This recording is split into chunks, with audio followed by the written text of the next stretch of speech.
Okay, good morning, good afternoon, and good evening, everybody. This is Malcolm Taylor from the One Truth Forum, and I'm pleased to say we have a special guest on today, former aerospace engineer and former NASA employee Clark McClelland. Welcome to the One Truth Forum, Clark. Thank you, Malcolm. I was a spacecraft operator in the Space Shuttle program. I was at NASA for 34 years. And the government and NASA, we have a very evil government here. That government and NASA destroyed my retirement. All I live on is a small Social Security, and that's not enough to live on, Malcolm. It's very little because they just raised my rent in a mobile home park up to $400 a day, 400 a night, no, a month. 400 a month. Greed destroyed the United States, Malcolm. Oof, well, I'll just give you I think a lot of people, Clark, actually can, relate to you there. Obviously, most people that do know you. I'll just give you a bit of an intro, if you don't mind, Clark. In 1958, for members that don't know, Clark was assigned to the National Space Program at Cape Canaveral, Florida, and helped launch hundreds of rockets and spacecraft. In addition to being an aerospace engineer and technical assistant to the Apollo program manager during the Apollo moon landings, Clark and other spacecraft operations did extensive technical checkout of simulated flights and mission objectives of various space shuttles, and that was to assure orbital success and the personal safety of the astronauts. And you have also worked at major aerospace companies throughout his life. But obviously, not only that, most people who follow you, Clark, they are aware of your specialist. You are a specialist in the UFO field. You began your investigations of this phenomenon way back in 1947, so I believe. So obviously, you've got 60 years plus, and that puts you basically in a unique class above your educators and investigators. You've spoke at many lectures during your lifetime, many national universities, and we believe way back in 1960, Major Donald E. Keough, the International Director of National Investigations Committee on Aerial Phenomenon, that's NICAP, selected yourself to be Director for the Kennedy Space Center and Central Florida region. The unit members included 2 NASA astronaut flight surgeons, many engineers, scientists and mathematicians as consultants and investigators. Later, you was chosen as the Mutual UFO Network MUFON Director at the KSC and served concurrently as Assistant State Director of Florida. Also, your name is on 3 commemorative monuments. We believe it's the Mercury, Gemini and Apollo missions, and your name will be on the Space Shuttle, International Space Station and Deep Space Missions monuments in the future. I hope that was a okay intro for you there, Clark. Yes, I'm okay. Good. Okay, so moving forward, Clark, I mean, what I would like, obviously, to address is obviously, and obviously for these for members listening in, if you're not aware, Clark's website can be found at www.stargate-chronicles.com. Once you link to that address, you will find certain pages on Clark's page, some artifacts which I wish to discuss with Clark in a moment. And not only that, if anybody's been following the book chapters, is later chapter 23 from the book Stargate Chronicles, and which is very, very interesting to read, as Clark will expand on this further, as he has had conversations with the only one, Dr. Wernher von Braun, in 1969. So I just wonder, Claire, if you'd like to expand more on your website, what it's got to offer, and then we could then go on to chapter 23. All right, let me ask this of the audience, please. Yeah. I need help, a lot of help, please. I'm sorry, but if you could read some of my chapters, and then also buy one of the moon gold photos that's framed. I'm mailing out 7 of them today, so I need to get some of those moon gold photographs, pieces of moon gold sold that are inside a 6x4 frame. And my friend astronaut James Irwin brought the gold back for me from the moon. So that gold went on the lunar module and went to the landing site on the moon and Hadley Rill. And James cut some of that off when he came back. He gave me several sheets of it. So I have some gold from the moon that went there and came back. The gold was on the lunar module for a very special reason. Nobody knows this because it's a secret.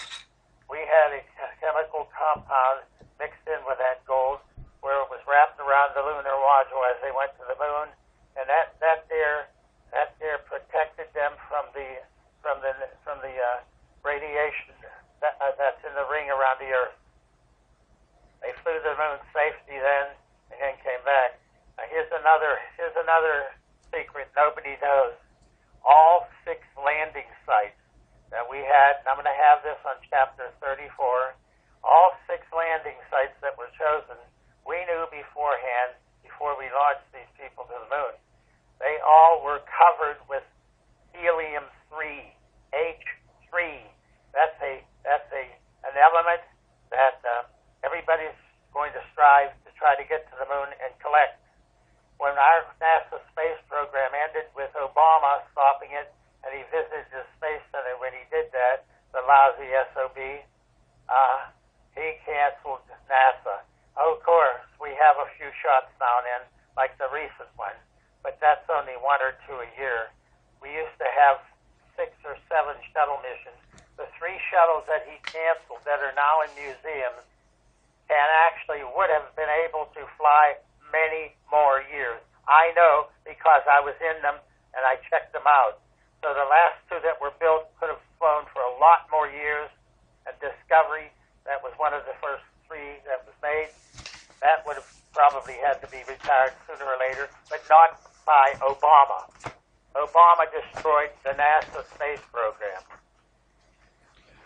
Yeah, I think a lot of our members can relate to that, and obviously going back to your website www.stargate-chronicles.com, some of your chapters do actually mention the inside workings of NASA that's never been known before. Is that correct, Clark? That's correct. The newspapers, magazines, even the internet is so controlled by a secret shadow government that owns the United States now that they keep everything like my writings off of it as much as they can. They've attacked my site, Stargate-chronicles.com. They've attacked that, taken it down for 5 or 6 days, and my webmaster in Brazil finally was able to get it back up. I'm attacked every day, even by mail. This nation is the most evil on the planet Earth right now. It is extremely evil. I'm sorry to say that because my family began in the United States before it was called that. My family began here in 1620 when the Mayflower landed. 1620. John Clark was the first mate on the Mayflower. My first name, Clark, came from John Clark. So our family's been here, and we're very patriotic. I'm extremely patriotic. That's why I can call Obama a treasonous traitor. Yeah, I can understand exactly where you're coming from there, Clark. So, if any of our members are interested, we'll keep coming to Clark's website throughout this. It's www.stargate-chronicles.com. Very, very, very, very worth a check out. Especially some of the artifacts that Clark's gone on his website are absolutely fascinating to say the least. You know, for me, some of them objects, Clark, should be in a specialist auction or something like that. But you know, I'm hoping, that our members will come across, and especially, if the artifacts don't, suit, then maybe even just by purchasing some of the chronicles, hopefully that can help you moving forward, Clark. Yeah, I hope so, because I need it badly. I'm in deep, deep poverty. I'm so deep in poverty, I'm below what they write as the standard in the United States. I'm far below that standard. I am so poor, I can't believe it. And I worked on 678 missions when I was at the Space Center. 678 in 20, I don't know how many years was I? 1958 to 1958 to 1992. I think it's 34 years. I've worked on a lot of these missions. I know a lot more secrets that they don't want out to the people. They don't want the people to learn and understand what I have knowledge of. They always seem to as well, people, whistleblowers who seek truth, who tell truth, yeah? They always seem to leave them out of pocket, I mean, what do you think about that? Like yourself, you're a patriot, you've served your country, and basically you're getting nothing back in return. That's right. I was cut out of 80 to 90,000 a year retirement. Right now I live on $1,250 a month. My rent is so high, it's $400, so that's almost 1/3 of what I get in Social Security. Then I have high bills in my electrical and my this, that, whatever else. I just got another bill from a company that provides me with electricity. That's already up to around $40 or $50. It's usually lower than that. But I have to keep a hot heat pad on my injured leg at night to give me a little bit of relief. I have wounds below my knee, wounds on my left leg, below my knee, from just below my knee, all the way down and around the leg. I have those wounds also on my toes and my ankle and my heel and every place else. They are horrible pain, and I can't hardly stand it. But I have stood it for a lot of time now, and it's the evil hospital nearby here that gave me this. So hospitals, I want people to learn something. Every hospital has a death panel.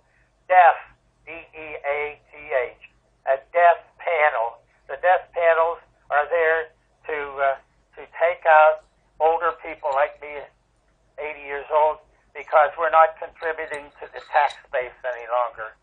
So the taxes are what recount, and the people that control it are the Zionist Jews. The people that control are Zionist Jews. That's who does it. It's like a complete control mechanism, isn't it? It's totally controlled, because when you own the money, you own every person on earth. Because they have to rely on money. It don't matter if it's UK, USA, Russia, China, wherever. When they own it, they want to own all the money in every nation. That way then they enslave the human race. And the people that enslave it are a really tiny country in the Mediterranean called Israel. I can actually, totally relate, Clark, to what you're saying. I mean, believe it or not, in the news today, I mean, in the UK, it might have not, it might be a bit different in the US, but there's over 25 cancer-saving drugs at the moment in the UK that they're thinking about getting rid of because they're too expensive, apparently, to administrate. Yeah. Now, I mean, it beggars belief, really, because at the end of the day, when you're reading reports like that, you look at yourself and you think you're all but a number, really, aren't you? We keep hearing time and time again, well, maybe one day they will find a cure for cancer. Well, maybe they will, but if they do, and when that day comes, it will probably be too expensive for people to afford the cancer drugs. That's right. Because the pharmaceutical companies, they don't create cures; they create customers, and it's like my entire family is in poverty now. My daughter's one child. I have a son. He's not, because he's got his own company to run. He's got a wonderful. He has had one son with his wife. That son is our namesake. There is no other name for McClelland. McClelland that can be traveled on to the next generation. I only have one person for our namesake. That worries me. Yeah. Well, hopefully, from sending some of our members to your website again, www.stargate- Can you hold a minute? I've got to sit up in my chair. I'm falling off. No worries. Hold on, please.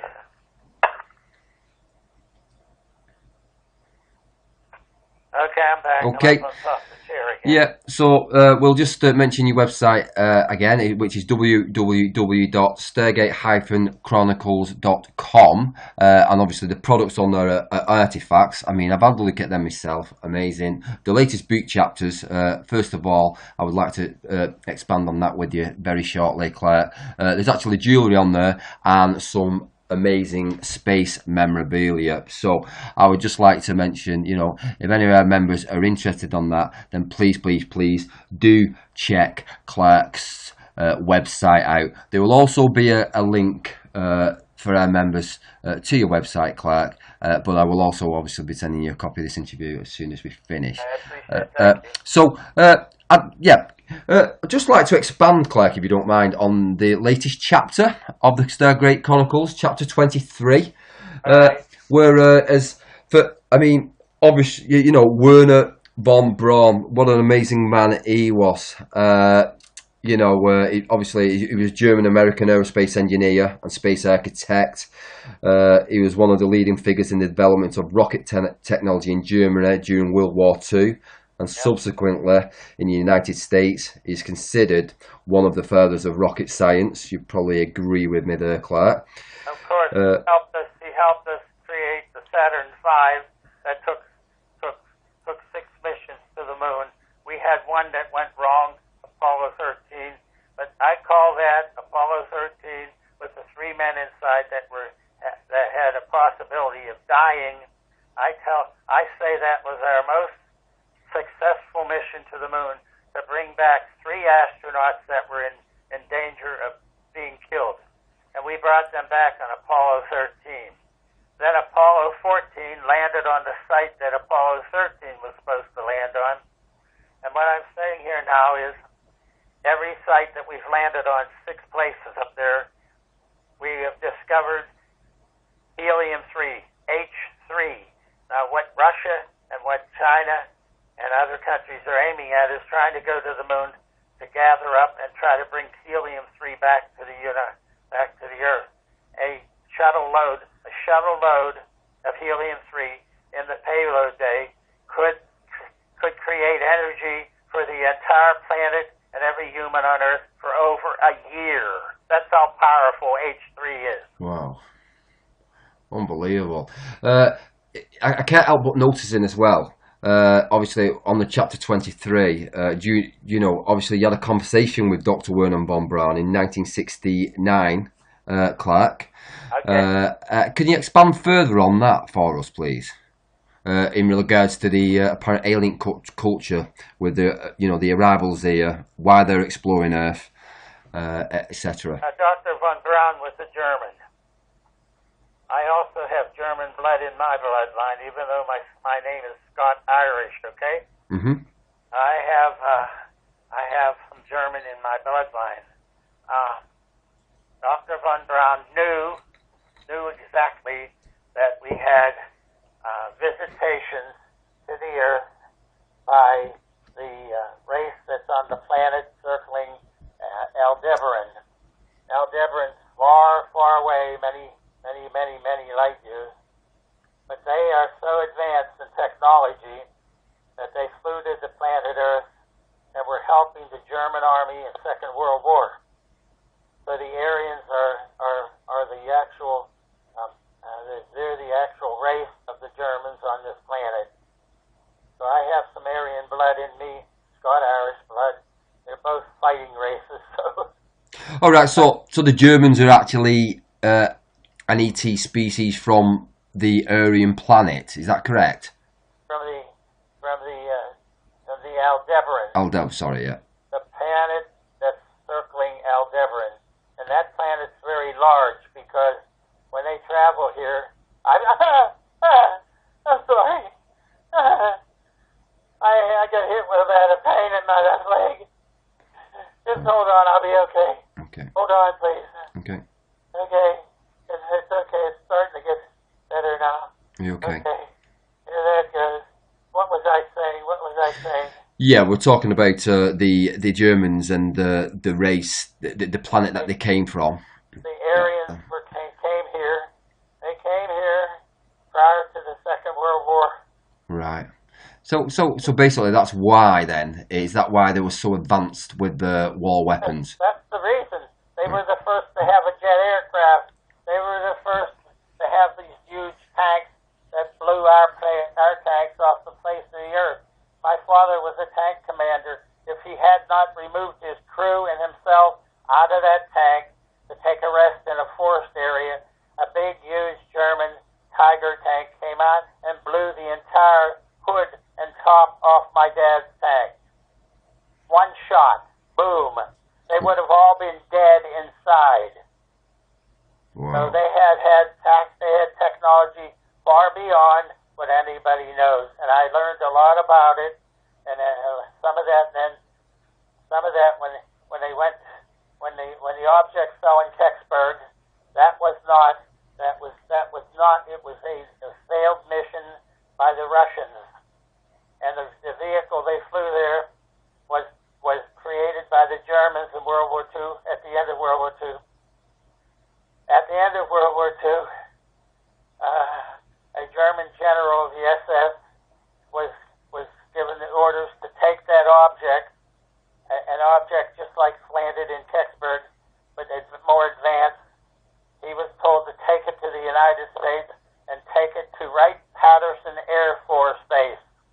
That's where he took it, this German general. Then he remained in this country to live until he decided to go back to Germany where he would die. He brought that object back here. It's a advanced object that landed in Kecksburg. The Russians had part of it too. That's what I saw when I was in Kecksburg. I did see that object there. It's the one the Russians had launched. Yeah, I think I'm gonna bring that incident up next, Clark, the Kecksburg UFO incident, because I think that'll be something new, a different theory on that. But fascinating stuff from your Stargate Chronicles, and I can only say again to our members and guests listening in, if you want to go and look at the Stargate Chronicles or purchase them for yourself, please head over to Clark's website at www.stargate-chronicles.com did you say there's a couple of new chapters coming out as well, Clark, after 23? I'm in chapter 24 right now, but I have a lot of medical health problems, and the pain is very horrible. No. So I have to fit it in when I can do so without the pain in this left leg causing me to stop and go back and lay in my bed. My left leg is totally eaten up.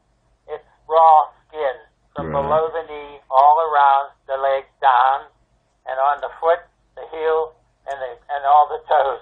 I cannot walk anymore. I am crippled. So I have no way of getting out to do much of my stuff.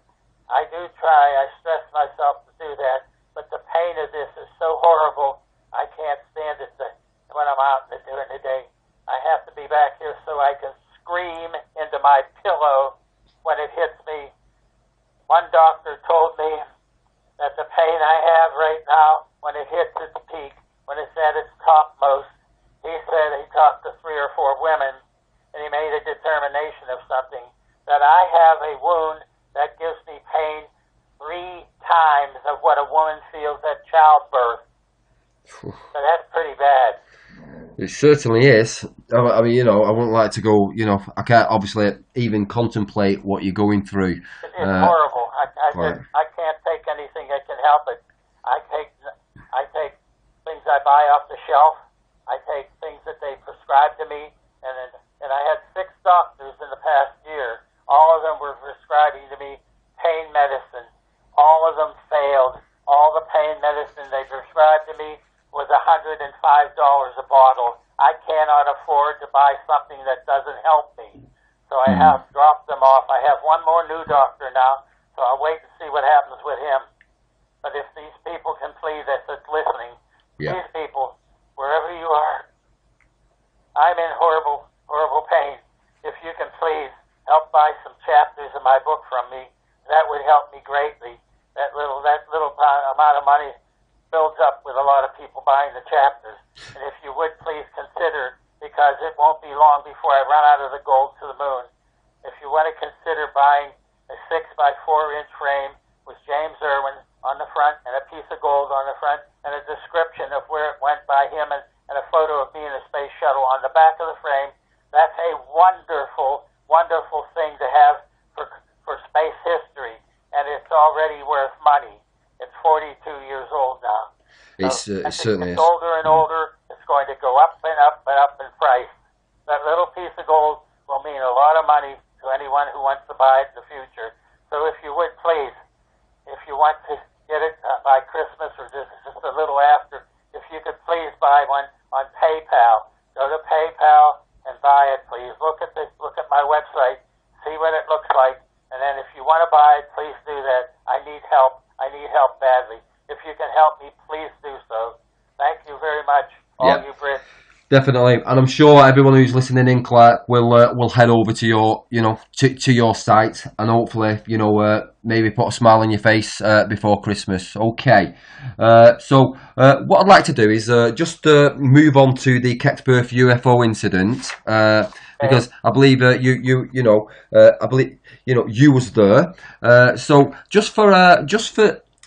Obviously, a lot of people know about the Kecksburg UFO incident, but what I would like to do, Claire, is just expand on it slightly for obviously the guests who have never heard about it. So I'm just going to give a quick intro in relation to the UFO incident, and then please do come in at the end and give us something. Will you do something, Malcolm, please? I certainly will.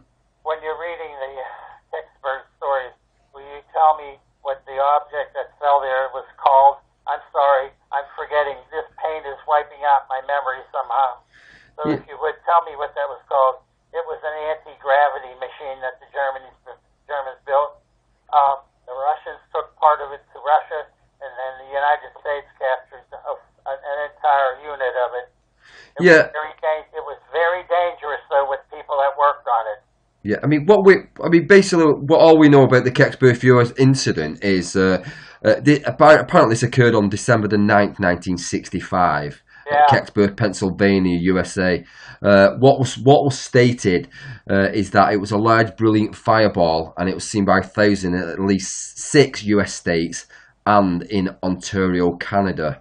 It streaked over Detroit, Michigan, Windsor, Ontario area, and it was dropping hot metal debris over the Michigan and northern Ohio areas, starting some grass fires. Apparently it caused some sonic booms in the Pittsburgh metropolitan area, and it was generally assumed and reported by the press to be a meteor. After authorities discounted other proposed explanations, such as plane crash, missile test, or re-entering satellites. However, eyewitnesses in the small village of Kecksburg, about 30 miles southeast of Pittsburgh, claimed something crashed in the woods. A boy said he saw an object land. His mother saw a wisp of blue smoke arising from the woods, alerted authorities. Another reported feeling a vibration and a thump about the time the object reportedly landed. Other Kecksburg, including a volunteer fire department members, reported finding an object in the shape of an acorn and about as large as a Volkswagen Beetle. Apparently, they said the writing resembling Egyptian hieroglyphics was also said to be in a band around the base of the object, and witnesses further reported that intense military presence, most notably the United States Army, secured the area, ordered civilians out, and then removed an object on a flatbed truck. The military then claimed they searched the woods and found absolutely nothing. No, I believe, Clark. That's a lie, Malcolm. Yeah, I believe you were there. Is that correct? I was there, flown there in a small jet with another NASA top manager in technology. He and I flew up there. We were up there, I'd say a short time, very short time sometime after the thing came down in Kecksburg, maybe 24 hours, maybe less than that. We flew up in a jet, got there very quickly, and then we were picked up with a vehicle with an army MP driving it for us. He took us over to a building where we met with some people that were standing there, army officers and others. Then we went we drove up to the area that they said it came down. We got out of the car, the truck we were in or whatever, and we walked in a smashed down area where it looked like it may have skidded in. And then as we got up to the front part of it, there it was sitting there. It was sitting there. It was still hot, of course, so we didn't touch it. So, but a military officer, secrecy officer, he was with us all the time, making sure we're not going to do anything bad. We're NASA, you know. So we went, and I looked at it. I could see it was something built by human hands. I could see that it was something that was built in Russia, but it was made by the Germans, because I knew that we had also a part of it. We had one of them ourselves at Wright-Patterson Air Force Base in Ohio. So we had a duplicate of what crashed at Kecksburg. So it was not an alien craft, by the way. Can I ask you, because obviously when you see some of the pictures in relation to the Kecksburg UFO incident, it resembles to me. I mean, I don't know whether there's if it's related. It resembles something like the Nazi bell. What are your thoughts on that? It's the bell. It was the Nazi bell. That's exactly what it is, and that's what we have at Wright-Patterson Air Force Base. Can I put this down and turn my lights on? Yes. Hold on, Malcolm. I'll be right back. A second now.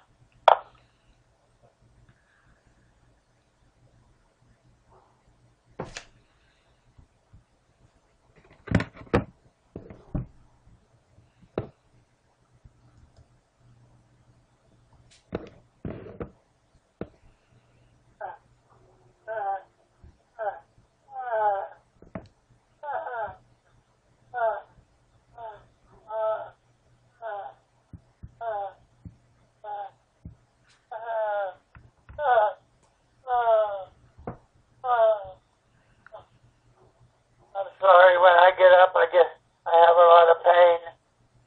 I didn't have any lights at the desk here. Are you okay? It's all lit up now, but my computer's not working. My little mouse quit working. I don't know what's wrong with it. Don't worry about that. Basically then the Kecksburg incident was the Nazi bell, yeah. That's exactly it. It was the Nazi bell that fell there, and no one was allowed to know what it was that fell there. The newspapers wouldn't carry the honest truth. I talked to reporters. They had the honest truth, but they wouldn't print it because its reporters were apparently threatened with no job if they were trying to write something like that. No, the Nazi bell fell in Kecksburg, Pennsylvania by accident. The Russians launched it to be a mission to Venus with it. And what happened was the upper stage of their rockets failed, and the object went into orbit around Earth. It went into orbit around Earth, and they could control it. So when it was over Canada, coming over the North Pacific there, they started to maneuver it to try to land it someplace maybe in Canada, but that failed. It came over to Canada and went down past Ohio, and then turned a eastern route and crashed 30 miles outside of Pittsburgh. Pittsburgh's my hometown, by the way. So it was laying 30 miles in Kecksburg. That's what the Nazi bell was. The bell from Germany fell in Kecksburg. Fantastic.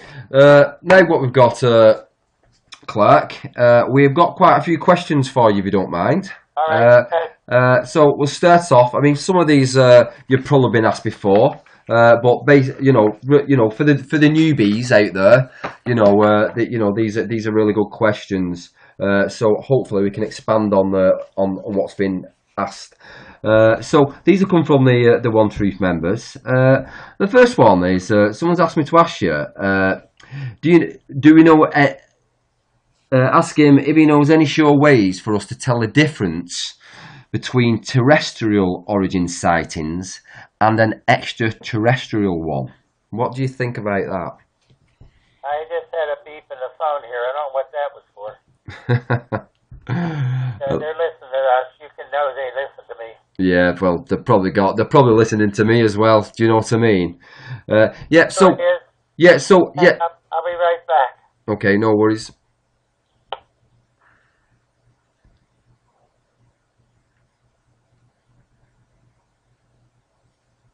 Hello, I'm back. Hello.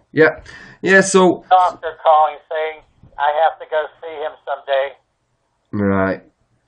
Well, I'll keep my fingers crossed. You'll get some sort of pain relief, Clark. I hope the people listening will help me. Definitely. Reading my chapters, and if Definitely. they can, if they'd like that piece of gold from the moon, which is extremely rare, out of the 1,200,000,000 or so human beings on the planet Earth, there's only about 35 that have my gold. Well, every little helps. So I can't stress enough. If any of our members or guests are listening in, please do go over to Clark's website. This will also be a link to it in the video, and what you'll see there is quite fascinating. Not only have they got the whole of the chapters from the Stargate chronicles, but they have some amazing artifacts and space memorabilia that you can keep for all time, or with Christmas coming up, could be an ideal Christmas present for yourself or any loved ones. So just back to the questions, Clark. Obviously, is there any way for us these days for us to tell the difference between a terrestrial origin sighting and an extraterrestrial one? Oh, no, there's no way, unless you track one coming from beyond the moon, like I did at one time myself, and have it arrive at the atmosphere of Earth. That's the only way. Then you know something of extraterrestrial technology traveled to Earth.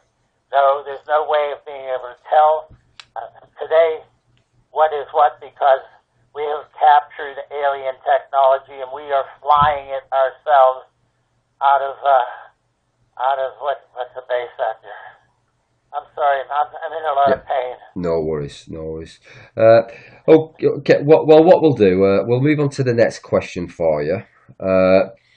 Have you ever witnessed, or do you have an opinion on skyworms? Physical entities or aberrations? Have you got any insights into these? Say it again. I couldn't understand what you said. Sorry. This one's a bit new to me. Have you ever witnessed, or do you have an opinion on sky worms? Physical entities. Sky ones? You mean extraterrestrial? Yeah, these sky worms. These what are witnessed. Well, I saw one in the space shuttle, okay? Right. I saw an 8 to 9 foot tall alien in the space shuttle giving orders to two friends of mine that are U.S. astronauts. And I watched that for about a minute or so, and then they cut me away from it because they realized I was seeing it. But I observed also a very large alien craft behind the shuttle. It wasn't nothing I've ever seen before. Fantastic. About 6-7 weeks after that, I had a phone call from a friend of mine 5 stories under the earth in a secret facility in New Mexico. He said, Clark, I'm going to verify for you. I also saw an 8 to 9 foot tall alien in the crew compartment of a separate space shuttle mission. The space shuttles were only made for 6 feet people or under. 8 to 9 feet. This object, this alien was bending over in order to be able to move around in the crew compartment, and there were 2 astronauts with him there in the crew compartment. So there's 2 missions that an alien 8 to 9 feet tall were seen by me and the other witness. Okay? Uh-huh. And Fantastic. the other witness is a very reliable person, so I do believe him completely. And what I saw, you can believe it or not, but I did see it. I did see an 8 to 9 foot tall alien, and there's a photo, not a photo, but an artist's concept of it in my website. When you open it to look at it, people that are listening, go to it, and you'll see the space shuttle's payload bay with a really tall alien and 2 NASA astronauts. And also, if you get on the page from there, you'll see also the 8 to 9 foot tall alien bending over in the crew compartment in another artist's concept. Okay? Wow. And that's another good reason for viewers and members to get, obviously interested in this, the topic in question, is to head over to Clark's website and check that out. Okay, you've probably been asked this many times, Clark, but do you think society is ready for disclosure? If not, why? And if so, how do you think this would happen? And roughly a time frame? I think that the race that exists in the United States right now has, other than getting smarter, they've gone stupider. They're now sheep. They're sheeple in a nation of almost what you could call morons. So I don't think they'd have any interest in looking at an ET from the shuttle or anything else, because they want their football, their drugs, their baseball, and all the sports. Sports actually ruins their minds. I love football.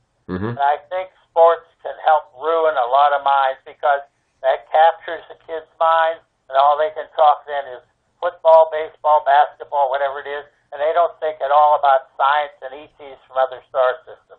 We have ETs on Earth right now from other star systems, various other races than the Aryans. Okay? That's why we've got about 6 races of human beings on this planet. Nobody's going to tell me that I'm a white man, and you are too, that I came from a black family. I didn't. So the black race came out of Africa. And I'm not Oriental. I don't have their slanted eyes or nothing. We have separate races from other star systems on the planet Earth, because the planet Earth is a nursery for those type of cultures. Great, thanks for that. Do you think, obviously there's a next question, a black space program, expanding on that further, by that we mean a program that is not part of NASA, a program that is developed and utilizes advanced technology to carry out missions unknown to the US government and public, and basically a program that is off the books. What is that program? Is there a black space program? It's a what? Is there a black space program in operation? I don't even know what it is. I haven't heard of it. By that, is there a program that is not part of NASA? I know we've heard of things in the past like Solar Warden and things like that. I don't know whether you've heard of Solar Warden yourself. I have not heard of it. I don't know much about it, so I can't speak about it. Okay. We'll move on to the next question then, Clark, if you don't mind. We assume that there has been a giant leap in technology since roughly the 40s, maybe using back-engineered crafts, UFO debris. Do you think our governments are in cahoots with alien life forms? Word on the street was the aliens gave us technology for turning a blind eye to abductions. If this is true, how does this make you feel?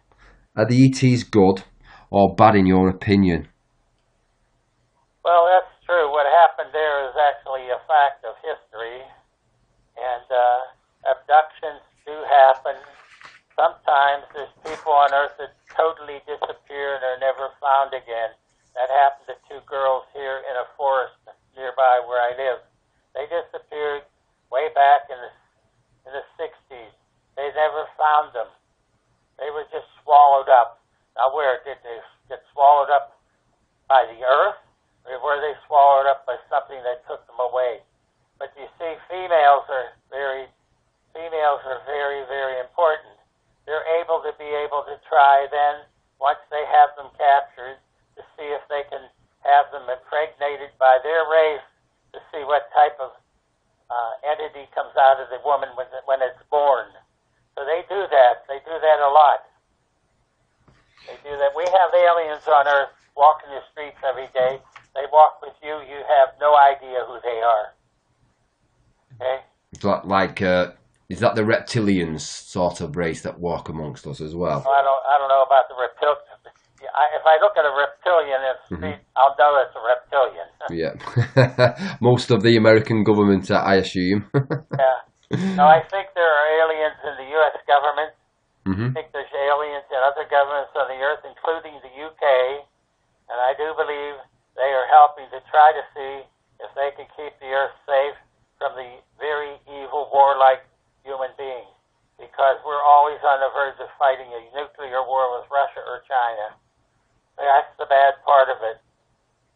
Yeah, I mean, we seem to be really, you put your finger on it before. We've seemed to, I think we are the dumbest species on the planet, aren't we? I think we're the only species that gets enjoyment out of killing each other. That's right. Look at how many, every week or day in the United States, you hear people going into schools, killing 15 or 20 kids, and you hear them killing 5 or 6 at a movie show, and it's just happening every place over here. You can't go anywhere and feel safe anymore. No. I mean, it's like a generation before ours. You could walk down the street, you could leave your doors open, and nowadays, you can't do that. You can't do that anymore. You can't do that anymore. It's a shame the way the world's going, I'm afraid. But hopefully, one day, whether it is with ET intervention or not, because maybe that's what it will need for the planet to be a better place. We keep hearing about free will, how our free will can't be messed about with, but maybe that's what's needed if free will has been messed about with by our governments of the world. Do you know what I mean? Yeah. Okay. Another question is it's for Mr. McClelland. Does the US government and NASA actually know the origins of UFOs, contact and sightings? I mean, basically, that's like where do they actually know where they come from? And do we know for a fact that classic UFO sightings and contact originate off-world, or is it something totally different? Let me try to answer that. There are not that many people in the U.S. government that are allowed to know that. Right. Because they keep it that secret. The president of this nation, called the leader, is not the leader. We have a secret shadow government totally controlling the presidency, the Senate, and the Congress. That's why you have so many idiotic bills passed, how many stupid statements made from them, because we have a lot of stupid people in the Senate and Congress. That's why. And we have an alien government controlling the United States. Actually, in fact, the United States does not exist any longer. It's now the New World Order of North America. Then there's the New World Order of Central America, and there's the New World Order of South America. So the nations in those countries actually don't have a name anymore, and the United States is gone too. The New World Order is controlled by the World Banks. They who control the money now controls all of North, Central, and South America. Totally own them. They own every person there. They're going to do it in England too. They probably have, and you're not even aware of it. And then they go to Europe and Russia and China. China will be difficult to capture because they are very aware of the New World Order and the World Banking people. The World Banks are greed incorporated on the planet Earth. That's what they are. So, I mean, do you think then that's why those in control believe the public must never know, Clark? Of course they do. They'd have a total revolution instantly. Of course they would. They'd have a revolution. They don't want a revolution. They'd be killing millions of people on the streets, and they would do so because they don't want to do that any longer. They don't want to have to put up with that crap anymore longer. They don't. Okay, thanks. Here's another question coming through. The US has just restarted its endeavours in space with a major programme involving travel to Mars with technology they openly admit doesn't exist yet. Do you think this is to walk us into real space fight with the technology that went black back in 1956 in the same way that we went from crude PCs to smartphones in a couple of decades? Well, listen loud and clear, everyone hearing this report. We have already been on Mars with the New World Order space program astronauts, which are all international, USA, Canada, UK, all the rest. They're top secret astronauts. They're usually chosen because they don't have much of a family left any longer back here to be worried about. We have been on Mars. One of our Mars rovers cameras caught one of them trying to repair a camera, and there was a photograph on the internet that I saw, and that was the hand of a human being. So we've been on Mars. We also have been back many times to the moon. Fantastic. Are you aware of the work of John Keel and Jacques Vallée? And do you think that there is a valid argument that the UFO phenomena is neither our own black tech or extraterrestrials, but something altogether stranger? What was that again? I didn't understand it. Yeah, apologies for that. Are you aware of the work of John Keel and Jacques Vallée? Jacques Vallée? Yeah. Okay, I know who they are. Yeah, I mean, basically they're saying there's a valid argument that the UFO phenomena is neither our own black tech or extraterrestrials, but it's something stranger altogether. What are your views on that? Well, I think there's a mixture of a lot of things there. Alien technology, the technology we have developed here, and technology of other nations on Earth that have now also been made aware. And that's what I believe, that's the technology we have. And the alien technology, of course, we have had that back engineered. We have already flown craft that were back engineered alien craft. Fantastic. Okay, and can you confirm that there was a second fleet of space shuttles used by the Air Force? No, there was not. Period. I'll say that flat no. We ended with Apollo, 17, I think? And Yep. everybody's saying we launched 18, 19, and 20 to the moon. That is total bull crap, because the only place that we could launch them from was Kennedy Space Center. I was there. There was no other shuttles launched after Atlantis was launched. And then the evil man in the White House here went down and closed the program for the shuttles. Those shuttles could have flown more years. He destroyed our effort to be able to fly shuttles again. And now we're going backwards because we have to develop a new ship already. We launched it the other day and it fell into the Pacific Ocean. I watched it being launched. That was my 678th mission that I viewed and launched. Okay? Yeah, fantastic. Okay, moving on. Do you think we have the technology to defend Earth from catastrophic asteroid or meteor impacts? And in that vein, do you have an opinion on the controversial Nibria threat to our Earth? Well, I'm certain we've got something created that's in top secrecy that can go out there and probably at least steer an asteroid away from hitting us. We have spacecraft that's flown to Mars with less astronauts in it. We have spacecraft that have flown to the moon and landed there and are still there. So what we have is so top secret. So we have 50 years ahead of time. We have technology that's been developed 50 plus years ahead of anything anyone listening to this radio program knows. I know that personally. 50 years ahead. So you can imagine 50 years ahead, technology from now. That's amazing. And we know that during that time, I certainly have extraterrestrial type craft that can fly without rocket engines and everything else.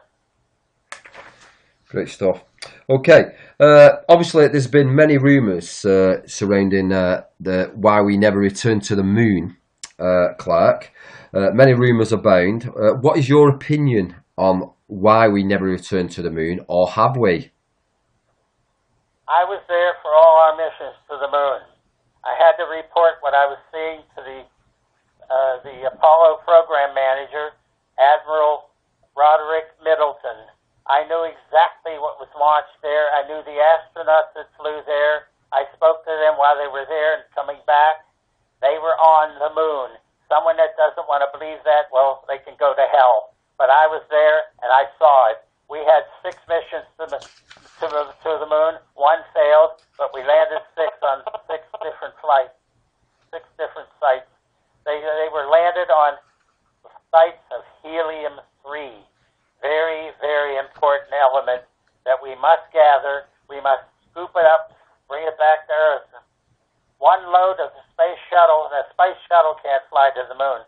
But if we could put a load of helium-3 into the payload bay of the shuttle and bring it back here, that could create enough energy on Earth for every nation and every person on the Earth to enjoy. It would keep the electrical systems up and everything else. That's how powerful helium-3 is. It's a very powerful element.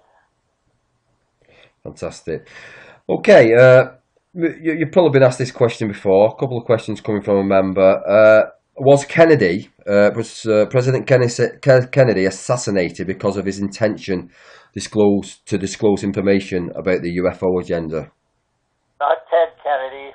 John F. Kennedy John F. was. Kennedy. Sorry, yeah, John. My mistake. Apologies. Yeah. Let me talk. I was there 6 days before John F. Kennedy was assassinated in Dallas. He came and visited our launch pad. It was for the 2-man Gemini craft we were preparing to launch.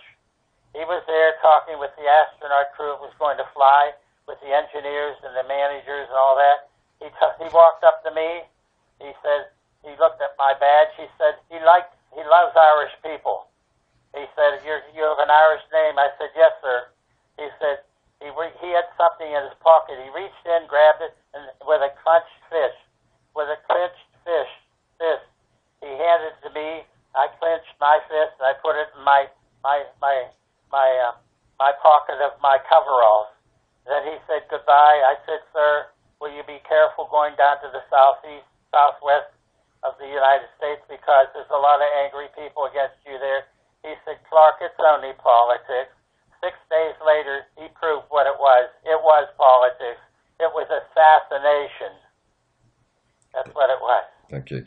Okay, but we want to know your view on the UFO community at large. Obviously, there's a lot who claim to have seen this and that within the UFO community. And in particular, what do you think? I want to add something to John F. Kennedy. Yeah, go on. Okay. John F. Kennedy, before he took his trip to Dallas, was planning on releasing the UFO files to the general public.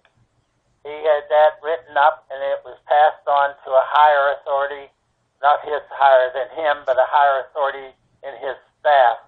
And that staff member was supposed to have that process, and that the UFO community was supposed to hear what all we know, as far as I have known, and I have known as much, if not more, than they do.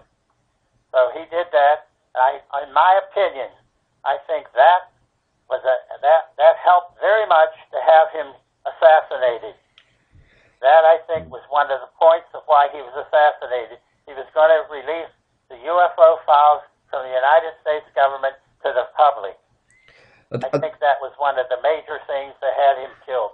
Yeah, and do you believe there was actually a treaty signed between the government and the ETs?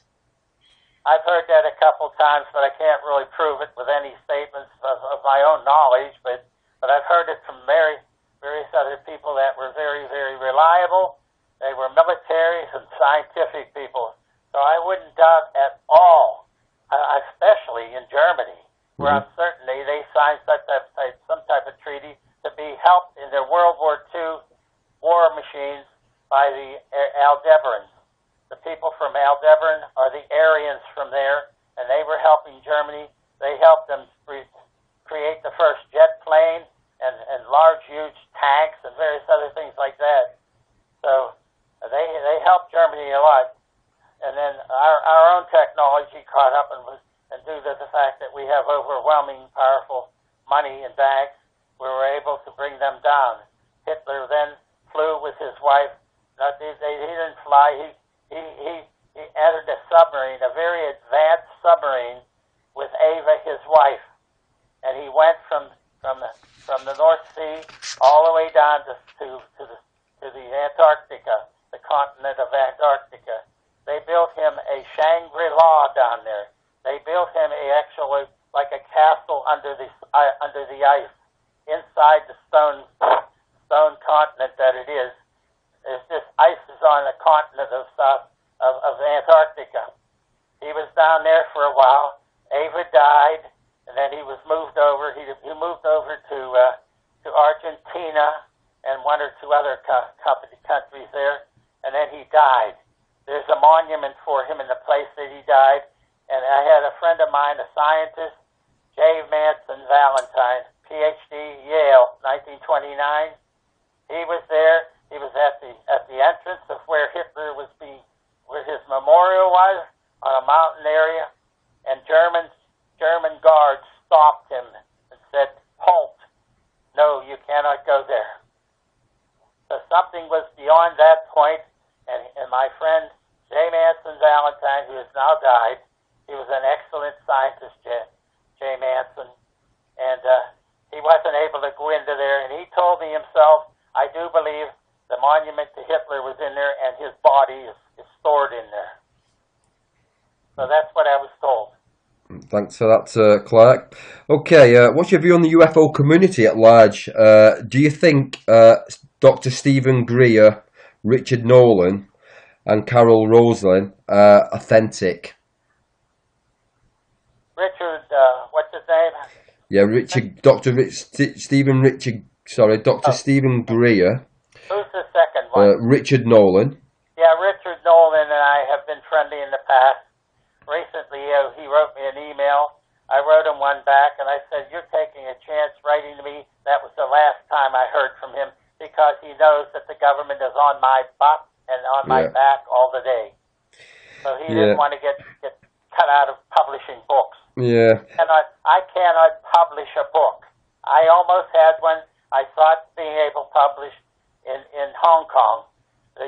A place there contacted me, and they said, "Send me a couple of chapters." I sent them a couple of my chapters. They sent me an email back, "Oh, this is fantastic stuff. We were really going to be doing something with you. We'll be back in touch with you very soon." 6 days, 7 days later, they sent me an email. They had no more interest in me, so please don't contact them anymore. You see, the evil in the United States government at that time stopped me from getting my books published. Do you think there is a grid over the planet, Clark? A grid? A grid over the planet. Do you think that there is a grid? There may be an electrical one. I heard about that, but I can't say much technically about it. And do you think... I've been gone from NASA 20 years now. No. And do you think all the countries of the world governments are in on the conspiracy? Oh, yes. Politics is a conspiracy. The greatest disease on the planet Earth is politics. Because if you look at every nation, the politics that were elected into office there, especially the United States, are nothing but evil, criminal people. Politics is a criminal act against the human race. That's my opinion. What about the many different UFO craft? Do you know how many different how many different UFO craft are there, and can the crafts be matched with particular alien races? I cannot number how many you have been seen that are different from one and the other. So there's a great variation of spaceships coming in from the star races, and they are here because the Earth is a nursery for their people here. The Germans, the Chinese, the Japanese, just Australians, name it. They're all separate races. Although Australia is British, I guess. Yeah, and what's your take on crop circles? Are there messages within the crop circles, or are they just there to get our attention? I think crop circles are being created by somebody on Earth, and I think maybe there are several that are created by alien beings too. But I have no more knowledge of that than what I just stated. But I do think we have to watch what they are, because there's some of them that actually indicate certain things that are going to happen on Earth, and that's amazing in itself. Great. One of our members is just asking, Clark, are you a religious man, and do you believe in God? Oh, here we go. I believe in the universal God, okay? Mm-hmm. The universal God. They're listening to me. I just had beeps on my phone. The universal God is the universe. The Earth, and you and I, and the Earth beings all live within the God of the universe, and that's the universe itself. The universe is God to us. Without the universe and creativeness, we wouldn't be here. We are a tiny speck, not even that small, in the eye of the universe. That's how huge the universe is, and it's expanding further out as we look. So it's a huge, massive, actually cosmic living life form. That's what it is. And that is our God of the human race and any other race. That is God. That's the God of all of us. Any other race and planets that are circling theirs. The universe is God. That's who it is. No, I wrote a three-page science paper on that. If you'd like, I'll send you a copy of it. fantastic. That'd be great, Clark. One of the members have asked, I mean, obviously, you know, do you think ET has its own agenda because it's released technology that helps the elite and cable to control the rest of humanity? For example, Me Labs, mind control, drones, the web, GMOs, and hyper, just a few to mention. Do you think the extraterrestrial hostile race has an own agenda? A hostile race? Yeah. Do you think a hostile race would have its own agenda by releasing the technology? Yes, of course it would, because the races out there are just like the races on Earth. Hostile, warlike, fighting, and then trying to destroy. We have ET races like that out there, but we also have wonderfully developed friendly races to us that help protect us from those evil races that want to come in here. And they have come in here and helped started wars. World War I, World War II, Korea, Vietnam. Those wars were started by evil entities from space. Fantastic. And what do you think? I don't know what your thoughts are on this, Clark. What do you think of the Georgia Guidestones and its message? Have you got any thoughts on that? The Guidestones where? In Atlanta, Georgia? Unfortunately, I'm not too clued up on this question myself. It's just come through. What do you think of the Georgia Guidestones and its message? Well, I think there's an ancient writing there that actually has a lot of intelligence, and if the people that are studying them now can finally break through with the knowledge that they possess, we will have knowledge more so on the human race here, especially in the United States, because I think that's where those. I have another call come in. Let me test it, okay? No worries. Okay? I'll just break that. Yeah, fine. Hold on, I'll be right back. Great stuff.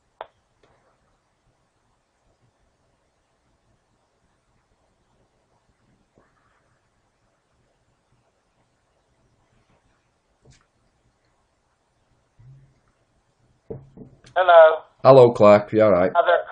Another call to take money from me, and I don't even have it to take. Oh, I don't know. Right. Well, you probably heard of Albeik, is it?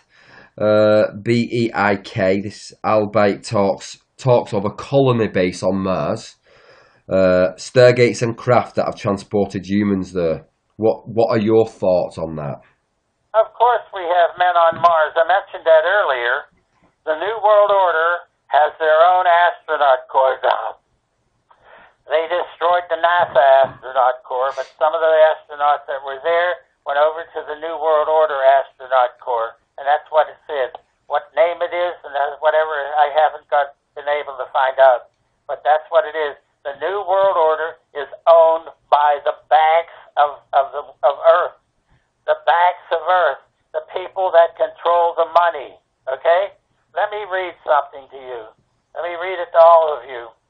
This was written by Mayer Rothschild, M-A-Y-E-R, Rothschild, a private and Jewish banker who said, "Give me control of a nation's money supply, and I care not who makes its laws. I care not who makes its laws." That's exactly what happened to the United States. We're owned by them. And the great USA, NASA, murdered by Zionist Jews. That's what they were. The Zionist Jews are murdering countries. They killed USA. Okay, thank you. Do you think we are capable of evolving and joining ET in the stars? I'm certain some of us are. Some that have an open mind and have the intelligence that they require. I've got a 170 IQ, so I possibly could be chosen there, and I wouldn't mind that at all. They could cure my pain in my left leg. Anyway, yes, I do believe there's some people, the human race, that could be very easily gathered up and made part of the aliens that come here, that have the intelligence and the hopes of good for the human race.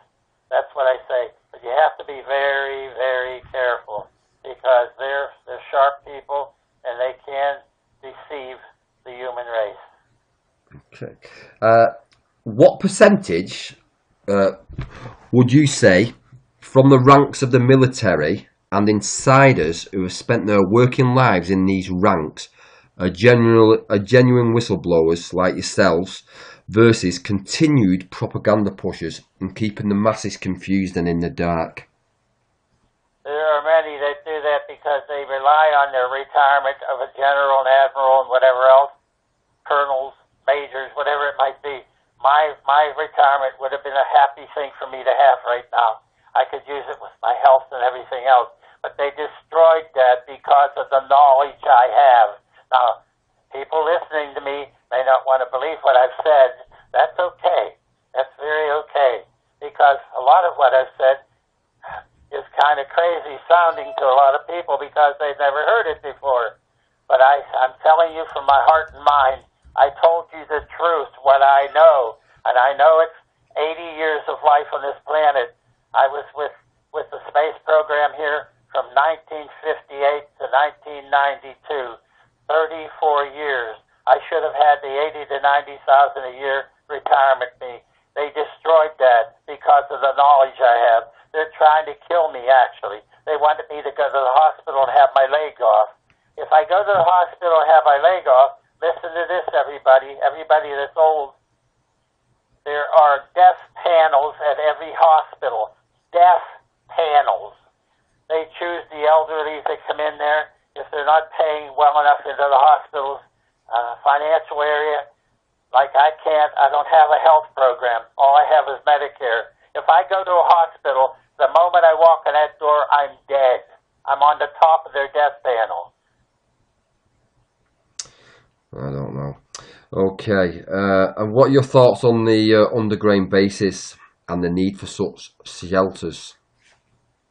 Underground bases, I'm sure there's underground bases in New Mexico and various other countries, various other areas of this country, especially the mountainous areas outside of Washington, D.C., and in my own home state of Pennsylvania. There are underground bases there. There are underground bases in Denver, Colorado, underground of the airport there. Okay, great. They can hold in there as many of the evil politicians that go there to be saved. You see, they'll be the people that'll be saved. The evil on this planet will be saved because good doesn't win over evil. Evil on this planet always wins, and that's what happens. And if there's something going to happen to this planet, and it's going to wipe out a lot of the races, which I believe is in their plans, they will go and hide in these underground compartments and areas that they built, and they're very large and huge. They have water, food for months and months, maybe years. So the evil of the politicians will go there and be saved when you and I, the good people of the planet Earth, will have to die. That's the evil of this planet, because I do believe personally in my life, Lucifer owns Earth. Lucifer owns the Earth. Well, I was just going to ask you, do you have any positive outlook for humanity, and what and obviously, you've just stated that in your last answer to the question, but in regards to Lucifer. So moving forward, you don't really see any positive outlook for humanity, Clark, or can you foresee things changing?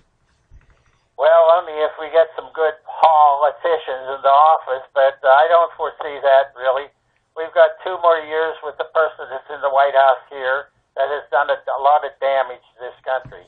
He's committed high treason, in fact, but of course they'll never tell you that. So would you agree that the real game changer then is the existence of free energy, and thus the need to keep it under wraps no matter what? Yeah, okay, let's hope that happens. But if they're working on that, they better do it quick, because I think we're coming to a point where there's going to be a big change on this planet. I'm sitting here in Florida right now, and I'm very cold because it's in the 40s inside my home. That's cold to me. Well, it'd be good then. I mean, obviously, yourself, you've been treated appallingly, really, by the powers that be, past employees. So what would you like to see for changes in the way our world is managed in the near future? And what would your suggestions be to help move us into a window of potentials, or can't you see any at this moment in time? I don't know if we have anybody that runs in politics that won't eventually become a criminal, because I've known 2 politicians in my life that I trusted. I voted for them and helped them get in to office. One was a U.S. congressman, another one was a Florida state senator. I could put them in office. After a year or 2 they served in the office, they came to me and said, "Clark, we cannot handle this. It's crime. We cannot handle these people because they're criminals." So they admitted to me that the people they were working with were criminals in mind. So what do we have controlling and bossing us around? We have actually criminals with low IQs doing that, and we put them into office. That's insane. They've certainly got, they've certainly got control over if not all the planet, and it's just a shame the masses, like ourselves, haven't woken up quicker. We hear, day in, day out, more people are waking up, but it would just be great to see, in our lifetimes, for our children's children, really, Clark, for the human species to live in peace. If there is an advanced extraterrestrial race looking down upon us, if I was part of that race, I would think, look at the state of these humans fighting each other. They need to learn to live in peace before we can do anything. Right. I don't know what your thoughts are on that. Yeah, that's right. That's true. But then, are we living in peace? We've got people killing each other over here now because the police over here have been killing black people for no reason, actually. A black man was killed when he was being choked. He said, "I can't breathe," and they continued to choke him, and he died.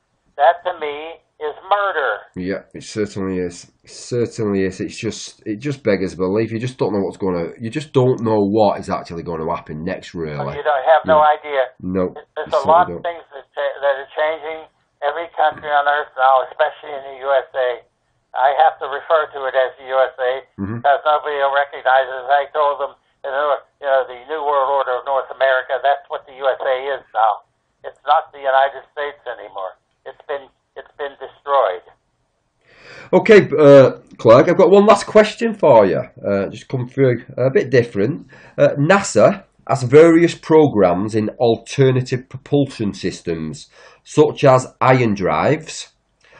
Although such drives are not practical for liftoff, are there any groups or programs using the concepts by T. Townsend Brown, for example, electrogravitic, and if so, Townsend Brown. Yeah, and if so, is it skunk work? I met T. Tom. I met Brown. Okay. And he was a very intelligent man. He lived in Florida here, not north of me, for a little while. Then all of a sudden he disappeared. He went out to one of the islands off the coast of California. He was out there for a while. Then he came back. And then he went into the Area 51, and he was there for a while working. And then he came back to Florida, and he died. So T. Townsend Brown was a very intelligent man. So, someone's asked though, is it, I don't know if you've heard of this, skunk works in conjunction with NASA? Skunk works, of course it was. It was actually part of the what's the company? I'm sorry, I'm forgetting things right now. I'm cold, and I'm in a lot of pain. Is it I don't know if it's Lockheed Martin. He was with. Oh damn it! Anyway, he was with a company, a very powerful company that still exists. And then who are we talking about? T. Townsend Brown. T. Townsend Brown. Yeah. He was with a company. And he was in Area 51 working on alien spacecraft and the propulsion methods they used. And then he, of course, left there. Like I said, he went to an island off the coast of California, and then he finally went back to Florida, I believe. His wife was here, and eventually he died here.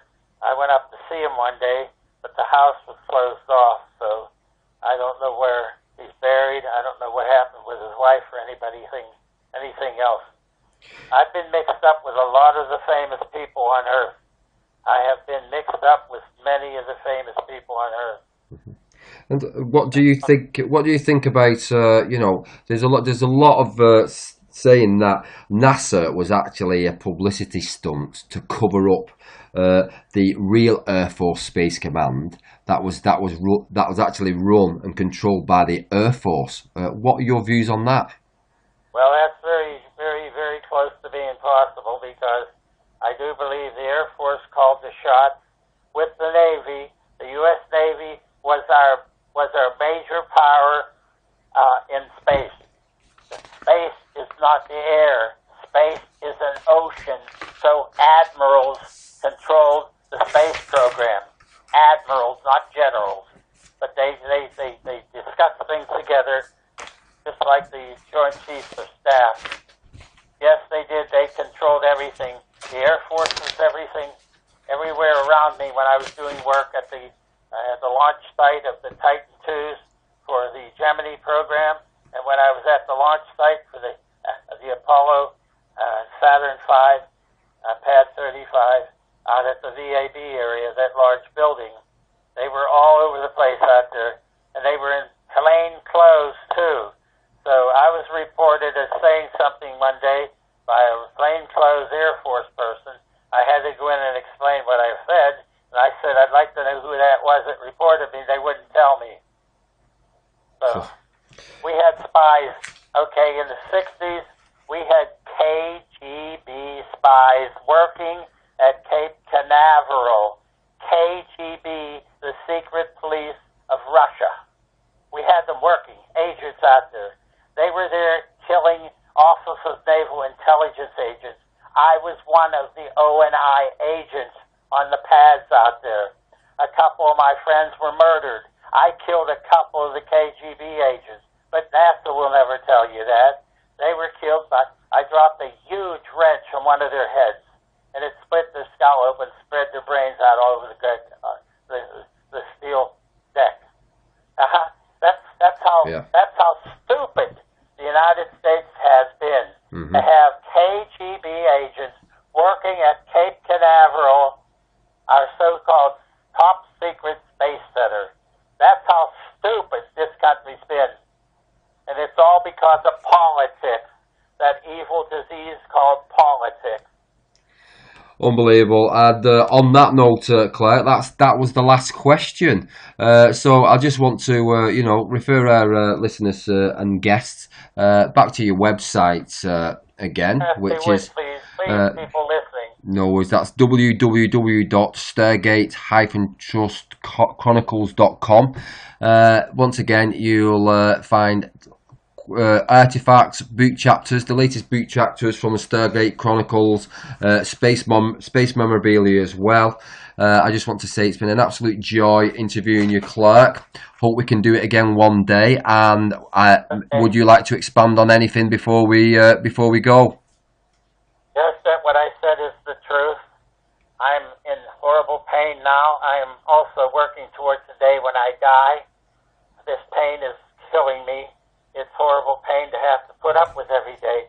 But if all of you listening would please help me by getting chapters and buying moon gold off my website, I would appreciate that. That's www.stargate, one word, STARGATE, then a hyphen. That's a line between two letters, hyphen chronicles, CHRONICLES.com. That's StargateChronicles.com. I appreciate all of you that will do something to help me, and I hope you all enjoyed what I said. I said a lot of things you never heard before, but it's the truth. Well, it's going to be. Thank you for this effort. And thank you, Clark. This will be going out very soon. So, like I say to all the listeners and viewers, please check Clark's website out. There will be links to the video to your website, Clark. All the viewers from the One Truth, we would like to thank you for your time. I wish you a Merry Christmas and a prosperous New Year, and hopefully, maybe sometime in the new year we can speak again, Clark. That would be great. Well, thank you for this effort, and I do hope it helps both you and I both. Okay, me too. Thanks very much, Clark. Take care. Take care. Bye-bye. Bye-bye.